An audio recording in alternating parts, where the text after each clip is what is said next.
जय श्री राम। श्री रामचरितमानस अरण्य कांड। लक्ष्मण जी कह रहे हैं, ईश्वर जीव भेद प्रभु सकल कहो समुझाई, जाते होय चरण रति शोक मोह भ्रम जाई। हे प्रभु, ईश्वर और जीव का भेद भी सब समझा कर कहिए, जिससे आपके चरणों में मेरी प्रीति हो और शोक मोह तथा भ्रम नष्ट हो जाए। श्री राम जी ने कहा, थोरहि मह सब कहूँ बुझाई, सुनु तात मति मन चित लाई। मैं अरु मोर तोरम ते माया, जेहि बस कीन्हे जीव निकाया। श्री राम जी ने कहा, हे तात, मैं थोड़े ही में सब समझा कर कहे देता हूँ, तुम मन चित्त और बुद्धि लगाकर सुनो। मैं और मेरा, तू और तेरा, यही माया है जिसने समस्त जीवों को वश में कर रखा है। इंद्रियों के विषयों को और जहाँ तक मन जाता है, हे भाई, उस सब को माया जानना। उसके भी एक विद्या और दूसरी अविद्या, इन दोनों भेदों को तुम सुनो। एक अविद्या इन्हें दुष्ट दोषयुक्त है और अत्यंत दुख रूप है, जिसके वश होकर जीव संसार रूपी कुएं में पड़ा हुआ है। और एक विद्या जिसके वश में गुण है और जो जगत की रचना करती है, वह प्रभु से ही प्रेरित होती है, उसके अपना बल कुछ भी नहीं है। ज्ञान वह है जहाँ जिसमें मान आदि एक भी दोष नहीं है और जो सबके समान रूप से ब्रह्म को देखता है। हे तात, उसी को परम वैराग्यवान कहना चाहिए, जो सारी सिद्धियों को और तीनों गुणों को तिनके के समान त्याग चुका हो, जिसमें मान, दंभ, हिंसा, क्षमा, राहित्य, टेढ़ापन, आचार्य सेवा का अभाव, अपवित्रता, अस्थिरता, मन का निग्रहित न होना, इंद्रियों को विषय में आसक्ति, अहंकार, जन्म मृत्यु, जरा व्याधि में, जगत में सुख बुद्धि, स्त्री पुत्र घर आदि में आसक्ति तथा ममता, इष्ट और अनिष्ट की प्राप्ति में हर्ष, शोक, भक्ति का अभाव, एकांत में मन न लगना, विषय मनुष्यों के संग में प्रेम, विषयी मनुष्यों के संग में प्रेम, ये 18 न हो और नित्य आध्यात्मिक आत्मा में स्थिति तथा तत्व ज्ञान के अर्थ, तत्व ज्ञान के द्वारा जानने योग्य परमात्मा का नित्य दर्शन हो, वही ज्ञान कहलाता है। देखिए गीता के अध्याय 13, 7, 11 में, माया ईसन आप कहूँ जान कहिए सो जीव, बंद मोक्ष प्रद सर्व पर माया प्रेरक शिव। जो माया को, ईश्वर को और अपने स्वरूप को नहीं जानता, उसे जीव कहना चाहिए। जो कर्मानुसार बंधन और मोक्ष देने वाला, सबसे परे और माया का प्रेरक है, वह ईश्वर है। धर्म के आचरण से वैराग्य और ज्ञान से ज्ञान होता है।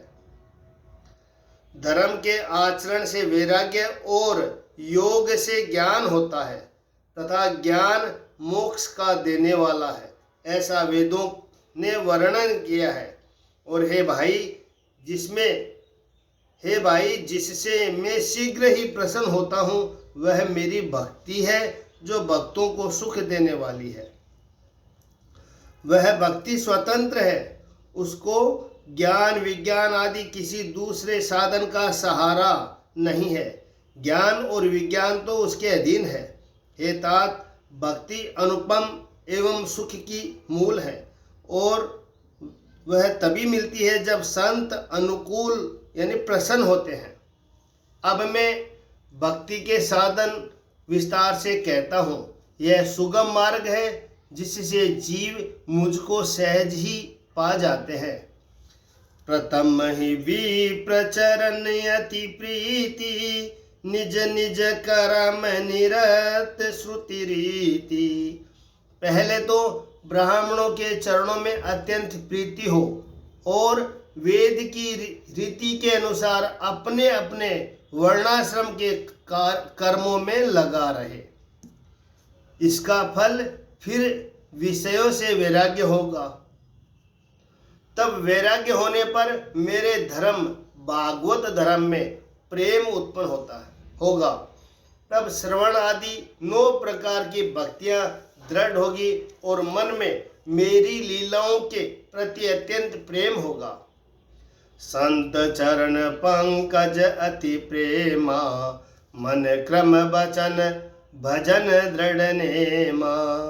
गुरु पितु मातु बंधु पति देवा, सब मोहि कहे जाने दृढ़ सेवा। जिसका संतों के चरण कमलों में अत्यंत प्रेम हो, मन वचन और कर्म से भजन का दृढ़ नियम हो, और जो मुझको ही गुरु पिता माता भाई पति और देवता सब कुछ जाने और सेवा में दृढ़ हो। मेरा गुण गाते समय जिसका शरीर पुलकित हो जाए, वाणी गदगद हो जाए, नेत्रों में प्रेम आंसुओं के जल बहने लगे और काम मद दंभ आदि जिसमें न हो, हे भाई मैं सदा उसके वश में रहता हूँ।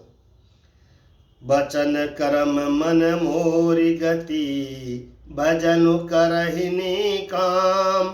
तिनके हृदय कमल महु, करहु सदा विश्राम। जिनको कर्म वचन और मन से मेरी ही गति है और जो निष्काम भाव से मेरा भजन करते हैं, उनके हृदय कमल में मैं सदा विश्राम किया करता हूँ। इस भक्ति को सुनकर लक्ष्मण जी अत्यंत सुख पाया और उन्होंने प्रभु श्री रामचंद्र जी के चरणों में सिर नवाया। इस प्रकार वैराग्य ज्ञान गुण और नीति कहते हुए कुछ दिन बीत गए।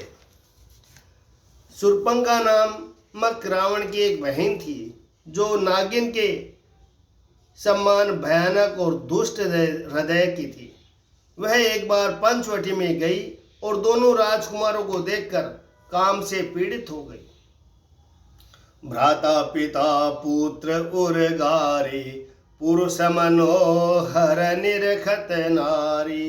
होय विकल सक मन हिन रोकी, जिमि रवि मणि द्रव रवि ही बिलोकी।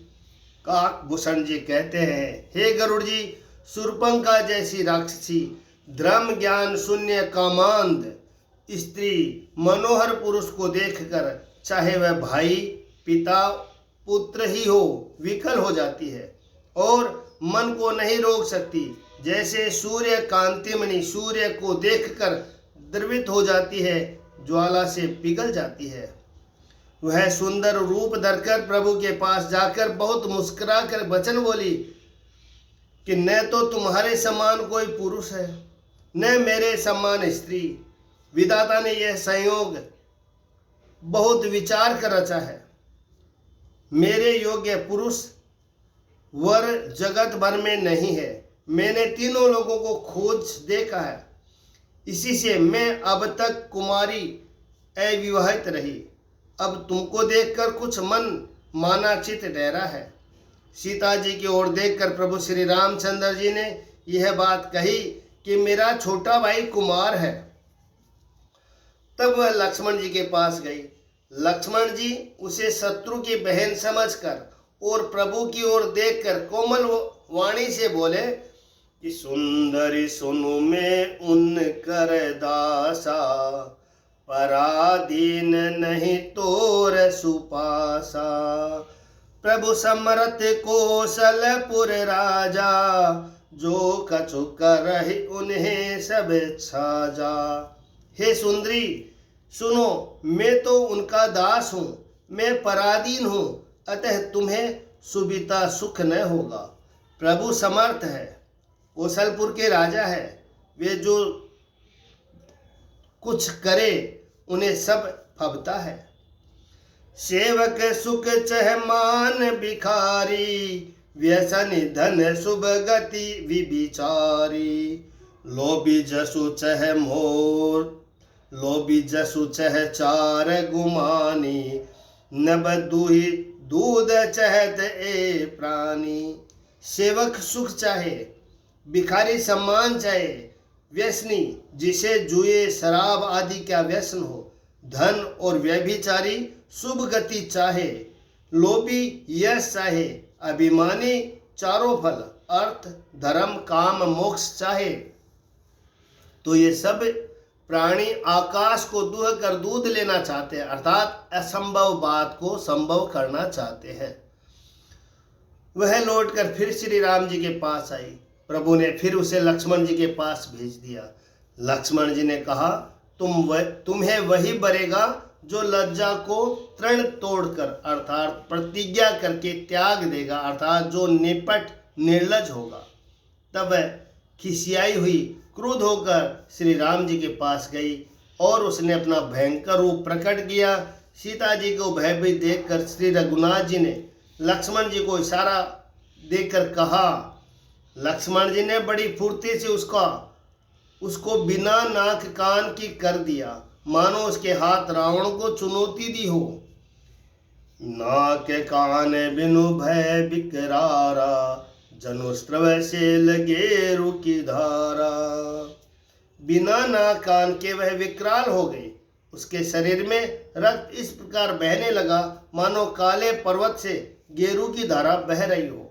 वह विलाप करती हुई खरदूषण के पास गई और बोली, हे भाई, तुम्हारे पौरुष वीरता को धिक्कार है, तुम्हारे बल को धिक्कार है।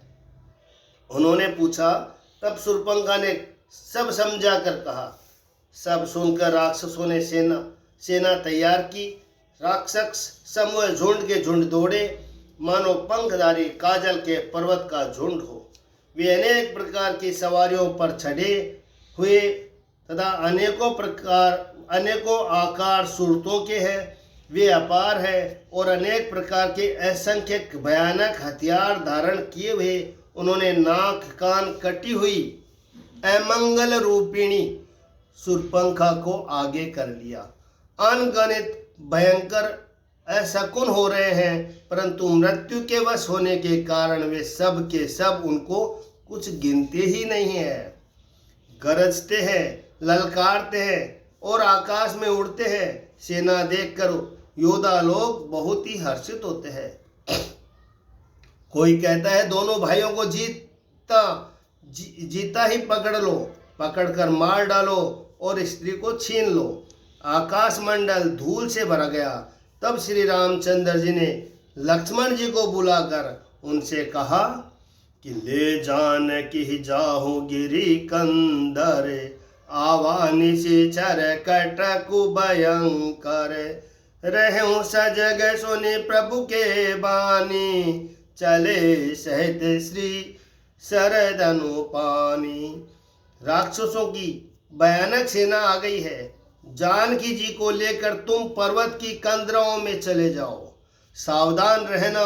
प्रभु श्री रामचंद्र जी के वचन सुनकर लक्ष्मण जी हाथ में धनुष बाण लिए श्री सीता जी सहित चले। पुरुषोत्तम श्री राम की जय हो। जय सिया राम।